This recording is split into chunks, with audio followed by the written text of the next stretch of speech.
25 septembre 1949. Discours prononcé par le général de Gaulle à Bordeaux. Situation. Devant le monument des Girondins, le général de Gaulle prend la parole, place des Quinconces, à Bordeaux, dont le maire, Jacques Chaban-Delbas, appartient au RPF. Le siècle est dur. Depuis 10 ans, jamais je n'ai dit aux Français « Bonnes gens, dormez en paix ». Je ne le dirai pas aujourd'hui. Pourtant, si la France pouvait se reposer, je ne troublerais pas le soporifique refrain dont certains voudraient l'endormir. Je les laisserai chanter à la nation leur berceuse sans amour. Mais le trouble est partout. Le péril rôde. Il faut que la France veille et marche. La doctrine des stupéfiants, nous l'avons connue, d'une guerre à l'autre. Combien cher nous avons payé les lâches soulagements que procurait son chloroforme. Nous avons vu le régime des partis liquéfier l'un après l'autre les grands desseins qui venaient au jour, paralyser les hommes de valeur qui accédaient au pouvoir. Nous l'avons vu tandis que l'Allemagne préparait l'agression, dissimulée sous les mythes des pactes et de la ligne Maginot son incapacité d'agir. Nous l'avons vu, au jour du désastre, s'effacer derrière le maréchal et lui passer tous les pouvoirs.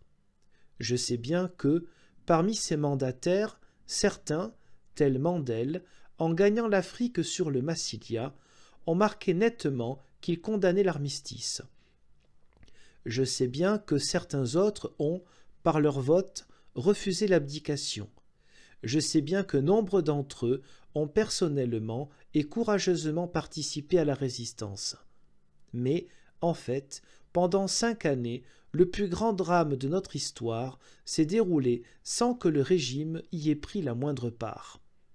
Soudain, la victoire paraît. Miracle! La patrie a gardé tous ses territoires, repris sa place parmi les grandes nations. Son armée est à l'est du Rhin, sur le Danube, à Berlin. Le bouleversement intérieur, que tout faisait redouter après l'écroulement de Vichy, a été étouffé dans l'œuf. En dépit d'immenses destructions, le pays se remet au travail. Un capital d'ordre, de confiance, d'enthousiasme a été constitué.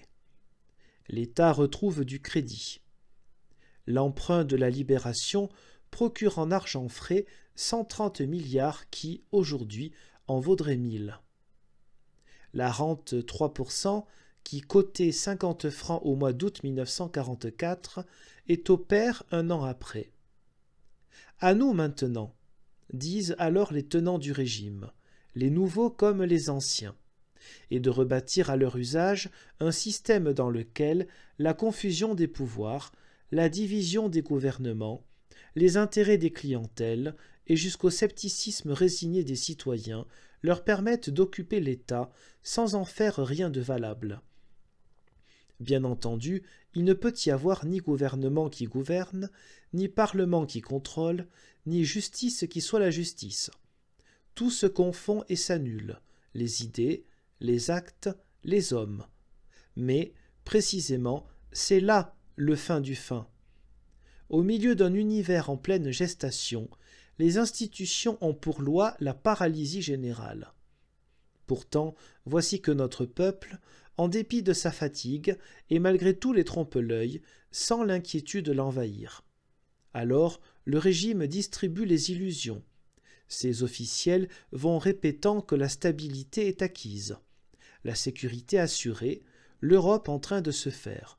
Eh bien, moi je dis que non, convaincu de toute mon âme et de toute ma raison, que le redressement est possible sur des bases que je vais tracer, j'affirme que le régime, tel qu'il est, ne peut y réussir et qu'il nous faut le changer. La situation intérieure rétablie? Allons donc. Certes, les Français travaillent et, pour l'instant, ne s'entretuent pas. Certes, notre production a dépassé le niveau d'avant-guerre. Certes, il y a, en ce moment, relativement peu de grèves.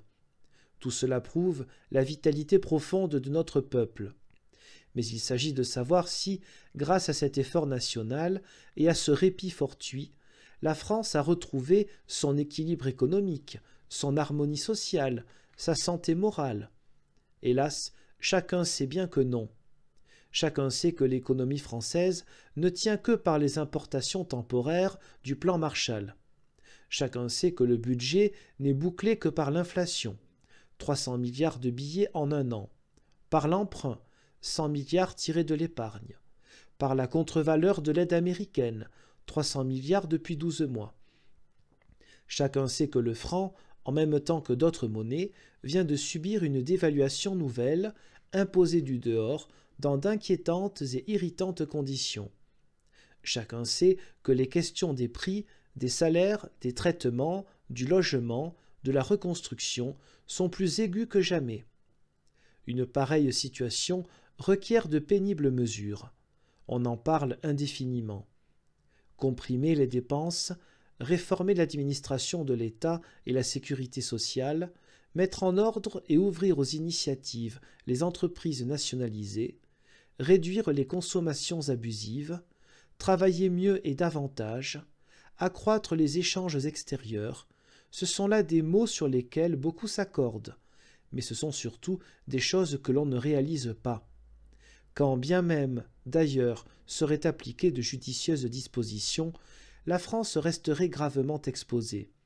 Nous sentons tous que, devant la menace qui nous guette, là-bas dans les plaines slaves et ici, au cœur du pays, notre avenir dépend, non seulement d'une technique plus ou moins habile, mais de conditions qui s'appellent l'unité nationale, la sécurité du territoire, l'organisation de l'Europe, et que le système actuel est hors d'état de remplir. L'unité nationale, elle implique en effet d'abord que soit guérie la plaie affreuse du séparatisme.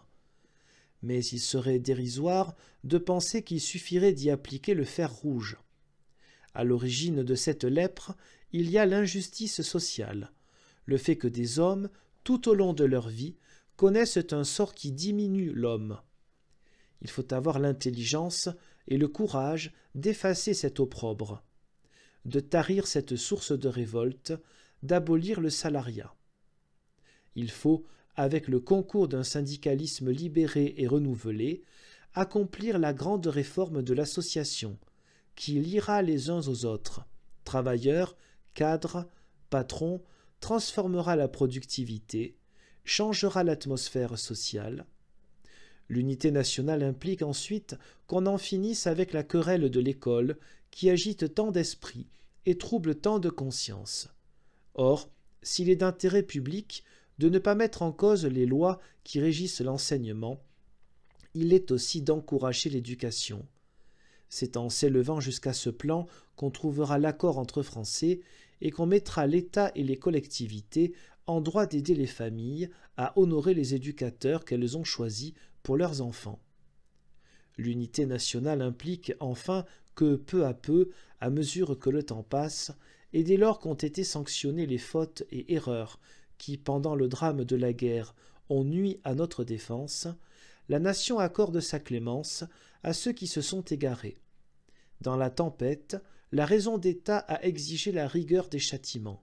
Aujourd'hui, elle commande la générosité. Plus tard, l'histoire éclaircira les intentions.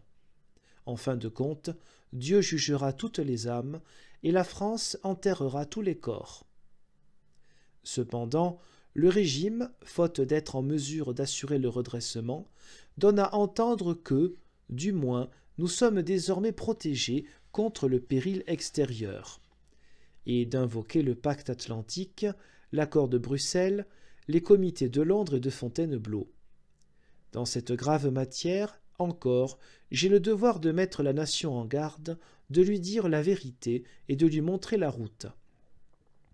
Oui, tel qu'il est, le pacte atlantique serait bon si l'Amérique avait pu conserver le monopole des bombes atomiques et, par là même, décourager un adversaire éventuel.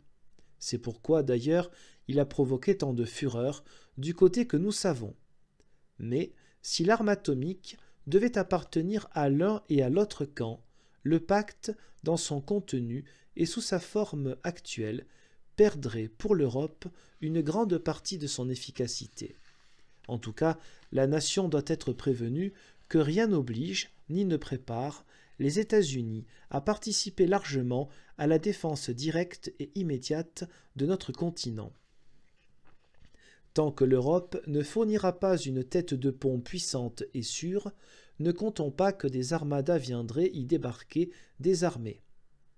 Quant à l'Angleterre, nous savons qu'elle combattrait tout de suite si l'Occident était attaqué. Nous avons mesuré déjà ce que vaut sa résolution. Moi-même et d'autres Français sommes là pour en témoigner. Mais nous savons aussi que, du fait de l'aviation, elle a cessé, en partie, d'être stratégiquement une île, qu'elle pense d'abord à sa propre défense et qu'elle n'aventurerait pas le gros de ses forces sur le continent. À cet égard, ce qui s'est passé en 1940 lui paraît sans doute concluant. Bref, la sécurité de la France, c'est surtout et comme toujours à ses enfants de l'assurer. La sécurité immédiate de l'Europe et de l'Afrique du Nord, c'est à la France qu'elle incombe d'abord. Répartir entre alliés les responsabilités stratégiques, en passant outre à ces faits, serait, je le dis nettement, une erreur fondamentale et, de la part des pouvoirs publics français, un injustifiable abandon. Alors, mettons-nous devant le devoir. Il nous faut une défense nationale. Sortons de la neurasthénie dont le régime enveloppe cette tâche sacrée.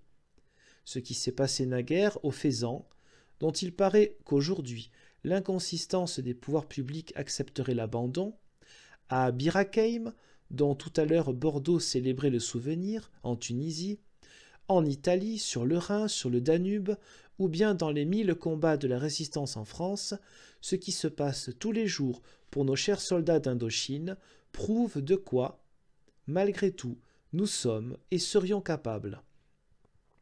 Puisque nous payons un coûteux appareil militaire, ayons-en donc pour notre argent, en fait d'unités actives, de matériel, de mobilisation.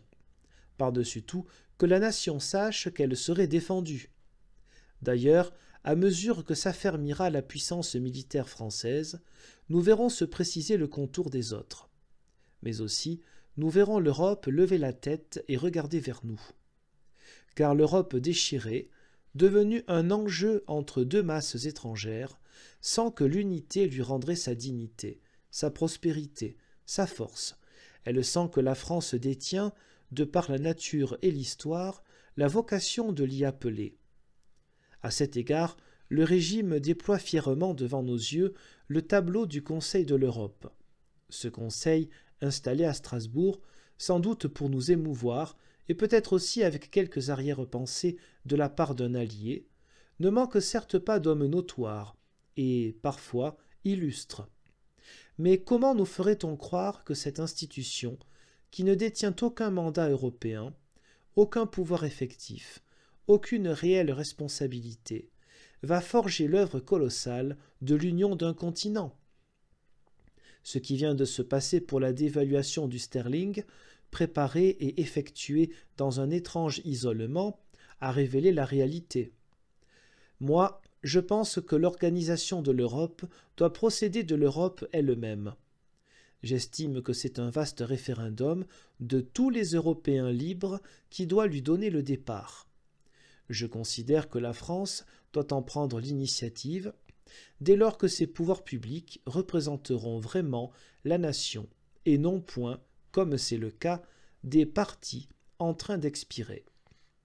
Alors, à toutes celles, à tous ceux qui pourront s'exprimer sur la Seine, la Tamise, le Rhin, la Meuse, l'Elbe, le Danube, le Tibre, l'Èbre, le Tage, ou bien aux abords de la Méditerranée, de l'Atlantique, de la Baltique, de la mer du Nord, à toutes celles, à tous ceux qui, dans nos peuples séparés, s'efforcent de relever leurs ruines, de surmonter leurs chagrins, de dominer leurs inquiétudes, il appartiendra de répondre, solennellement et tous ensemble, aux questions dictées par les leçons des siècles, les nécessités du présent, les espérances de l'avenir. l'unité de l'Europe dans son économie, sa culture, sa défense, une confédération des peuples avec la charge de cette unité, la réunion d'une assemblée ayant mandat de jeter les premières bases et de les soumettre à la ratification de tous. Voilà sur quoi les citoyens de l'Europe devraient avoir à décider. Le fait même de cette consultation, effectuée au moment où se lèvent les grandes menaces, aurait une portée capitale. Mais parmi les peuples de l'Europe, le peuple allemand sera-t-il présent? Je réponds qu'à travers toutes les tristesses et toutes les colères que suscite, parmi des millions d'êtres, et d'abord parmi les Français, la seule évocation de l'Allemagne, l'homme de bon sens voit les Allemands là où ils sont, c'est-à-dire au centre de notre continent. Il les voit tels qu'ils sont, c'est-à-dire nombreux, disciplinés, dynamiques, dotés par la nature et par leur travail d'un très grand potentiel économique, largement pourvus de charbon, équipés pour la grande production, malgré les ruines et les démantèlements, aptes à s'élever jusqu'au sommet de la pensée, de la science, de l'art, dès lors qu'ils cessent d'être dévoyés par la rage des conquêtes. Ils voient aussi l'Europe amputée par la domination soviétique, d'une partie très vaste et très précieuse d'elle-même. Ils voient encore l'Angleterre s'éloigner, attirée par la masse d'outre-Atlantique.